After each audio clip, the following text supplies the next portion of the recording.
CM బట్టి గారు ఉండగా, ముగ్గురు మినిస్టర్లు ఉండగా కూడా, ఒక ఉప ముఖ్యమంత్రి ఉండగా కూడా 9 మంది ప్రాణాలు అక్కడ గాలిలో కొట్టకలాడుతుంటే, మరి ఈ ముగ్గురు మినిస్టర్లు ఏం చేస్తున్నారు, ఈ బట్టి గారు ఏం చేస్తాడు? ఇప్పుడు ఇంతవరకు కూడా వాళ్ళని రక్షించడానికి ఏ ప్రయత్నం చేయకపోవడం వల్ల మరి ఖమ్మం జిల్లా పట్టిన దరిద్రమా, మరి వీళ్ళు చేసుకున్న పుణ్యం అర్థం కావట్లేదు. కానీ దయచేసి ఆ 9 మంది ప్రాణాలు కాపాడాలని చెప్పేసి ఆ ముగ్గురు మినిస్టర్లకి నేను తెలియజేస్తూ, మరి బట్టి గారు లేస్తే నేను సస్యామలం చేస్తా అంటాడు. వద్దు, 9 మంది బతికిచ్చు నాయన, ఆ 9 మందిని కాపాడు.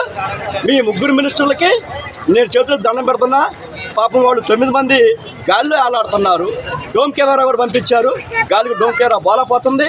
కాబట్టి ఈ ముగ్గురు మినిస్టర్లు 9 మందిని కాపాడితే మీరు రాష్ట్రాన్ని కాపాడినట్టే. మీరు ఈ 9 మందిని కాపాడితే మీరు రాష్ట్రాన్ని కాపాడినట్టు అని చెప్పేసి ముగ్గురు మినిస్టర్